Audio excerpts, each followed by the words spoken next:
Hello बच्चों, let's see the question. So two particles A and B of de Broglie wavelengths lambda 1 and lambda 2 combine to form a particle C. The process conserves momentum. Find the de Broglie wavelength of the particle C. The motion is one dimensional. तो यहाँ पर question में है कि दो particles हैं, एक particle A है और एक पार्टिकल बी है। इनकी वेवलेंथ जो है वो लैम्डा 1 और लैम्डा 2 है। ये दोनों मिलके पार्टिकल सी बना रहे हैं। इस प्रोसेस में मोमेंटम कंजर्वेशन है और इन्होंने कहा है कि हमें de Broglie wavelength of particle C यहाँ पर निकालनी है and note that the motion is one dimensional also. अब इस क्वेश्चन को सॉल्व करने के लिए हमारा जो की कॉन्सेप्ट होगा दैट वुड बी, देखिए वन डायमेंशनल मोशन है। सो हम सबसे पहले क्या करेंगे कि हम एक डायरेक्शन में चेक करेंगे दोनों पार्टिकल्स के लिए, then in other direction. So हमारा जो फॉर्मूला इन्वॉल्व होगा वो होगा P is equal to H by lambda. इस फॉर्मूले को हम यहाँ पर यूज करेंगे, यानी कि P मोमेंटम है, लेमडा वेवलेंथ है और H हमारा प्लैंक्स कांस्टेंट है। ओके, सो यहाँ पर हम इस फॉर्मूले का यूज करेंगे सॉल्व करने के लिए। अब यहाँ पर दो केस बनेंगे। केस नंबर ए में अगर हम ले, सो लेट मी से फॉर केस 1, राइट।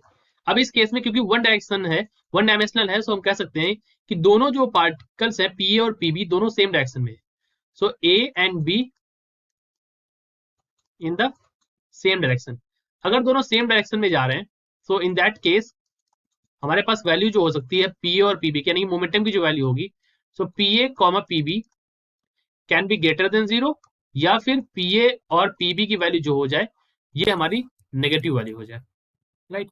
तो यहाँ पर अगर मैं पीसी निकालू, राइट, सो पीसी की वैल्यू यहाँ से क्या हो जाएगी, momentum for C will be equal to momentum for A plus momentum for B, that is equal to, मैं यहाँ वैल्यू रख दूं उठा के, so it becomes H by lambda c that is equal to h by lambda a plus h by lambda b। तो यहां से मैं लिख सकता हूं h और ये हो जाएगा lambda a plus lambda b divide by lambda a और ये हो जाएगा यहां से lambda b, राइट। ये वैल्यू हो गई। अब आप यहां से देखें तो इसको काट सकते हैं, h और h ये कट जाएगा, तो यहां से वैल्यू आ जाएगी lambda c की वैल्यू यहां से मिलेगी। We can find lambda c as lambda c is equal to, let me write it over here, it is equal to lambda a lambda b divided by lambda a plus lambda b। so ये तो हमारा पहले case के लिए lambda की value हो गई, right, जब दोनों सेम डायरेक्शन में जा रहे हैं। अब क्योंकि वन डायमेंशनल है तो वन डायमेंशनल में ही रहेंगे इमोशन। तो अब दूसरा केस क्या हो सकता है यहाँ पर, so other case is case number 2। यहाँ पर क्या होगा, A and B are in opposite direction, are in opposite direction। अब दोनों अलग अलग डायरेक्शन में जा रहे हैं। सो इन दैट केस वैल्यू हमारी क्या हो सकती है, देखिए इस केस में वैल्यू होगी या तो पी ए पॉजिटिव हो सकता है, पी बी निगेटिव हो सकता है, या फिर कंडीशन हो सकती है कि पी ए नेगेटिव हो जाए और हमारा पी बी पॉजिटिव हो जाए। अब इस केस में हमारी जो पीसी यानी कि मोमेंटम फॉर सी की वैल्यू जो होगी, so we can say PC will be PC is equal to, ये हो जाएगा P A minus P B, यानी momentum of A minus momentum of B. In that case H by lambda C की value क्या हो जाएगी, so H by lambda C is equal to H by lambda A minus H by lambda यहाँ पर हो जाएगा B, right. सो ये value हो गई हमारी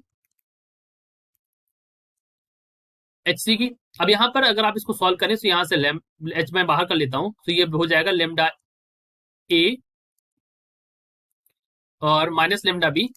यहाँ पर अगर आप चाहे lambda B minus lambda A और इस फॉर्म में भी लिखे, क्योंकि मॉड लगा हुआ है, so it doesn't matter, sign हमारा चेंज भी होगा तो भी वो पॉजिटिव हो जाएगा और ये हो जाएगा लेमडा ए लेमडा बी। तो यहाँ से अगर आप वैल्यू निकालें तो यहाँ से आपकी लेमडा सी की वैल्यू जो आएगी, अब एच और एच यहाँ पर भी कट जाएंगी, ये एच और ये एच, सो लेमडा सी की वैल्यू यहाँ से आ जाएगी lambda A lambda B divide by lambda A minus lambda B, right.